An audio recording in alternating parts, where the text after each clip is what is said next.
Hello friends, good afternoon, happy Thursday. ఒక చిన్న story మీతో షేర్ చేసుకుందామని ఈ వీడియో తీయడం జరుగుతుంది. ఏంటి ఆ స్టోరీ అంటే, ఒక అడవిలో ఒక సింహం కుటుంబం, ఒక పిల్లి కుటుంబం ఉండేది.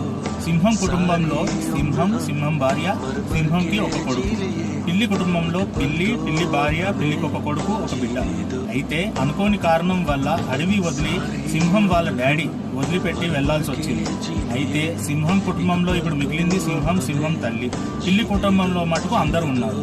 అయితే సింహం తల్లి కాస్త ప్రతిరోజు పనికి వెళ్ళి రావడం జరిగింది. అప్పుడు సింహం తల్లి ఏం చేసేదంటే, ఈ చిన్న కొడుకు సింహాన్ని తీసుకెళ్లి పిల్లి ఇంట్లో ఉంచడం జరిగింది. అప్పుడు ఈ పిల్లి కుటుంబం ఒక ఆలోచనలో వచ్చి, ఈ చిన్న సింహాన్ని మనము మన పిల్లలను కాపాడుకోవడానికి ఉపయోగించవచ్చు, వాళ్ళని వాడుకోవచ్చు అని ఈ చిన్న సింహానికి కథలు చెప్పడం మొదలుపెట్టాయి. ఏంటంటే, ఈ చిన్న పిల్లి ఏదైతే ఉందో, కొడుకు పిల్లి ఇంకా బిడ్డ పిల్లిని, వీళ్ళు సింహాన్ని చూసి ఒకటే చెప్పేవారు, సింహం నువ్వు ఎప్పుడైనా బయటికి వెళ్ళాలంటే ఖచ్చితంగా ఈ పిల్లి కొడుకుని పిల్లి బిడ్డని తీసుకొనే బయటికి వెళ్ళండి, లేకపోతే మటుకు నిన్ను మిగతా ఉన్న జంతువులు పట్టుకొని తినేసే అవకాశాలు ఉంటాయని నమ్మించి మోసం చేశారు. అయితే అది నమ్మిన సింహం కొడుకు ఏం చేశాడు, ప్రతిరోజు అడవికి అలా వెళ్ళినప్పుడు ఈ పిల్లి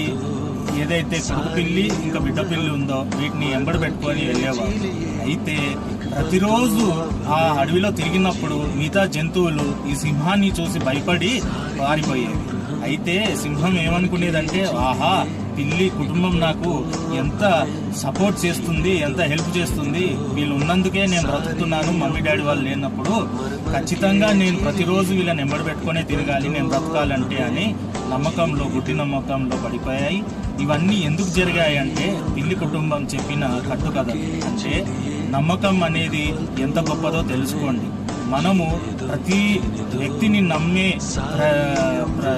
పరిస్థితిలో ఉంటే మటుకు చాలా డేంజరే అని తెలుసుకోవాలి. ఇలాంటి కథలు మన చుట్టూ వింటూనే ఉంటాం, కానీ అన్ఫార్చునేట్లీ అవి కథల్లాగానే మిగిలిపోతాయి, కానీ మనము అది మన జీవితంలో ఉపయోగపడతాయి అని మటుకు గ్రహించము. సో దయచేసి మీరు కూడా మీ శక్తిని గ్రహించి, విన్న అన్ని మాటలు అయ్యో మన జీవితంలో ఏదో జరిగిపోతుంది అని భయపడకుండా ధైర్యంతో విజయాన్ని సాధించాలని ఇట్లు మీ శంకర్ నారాయణ.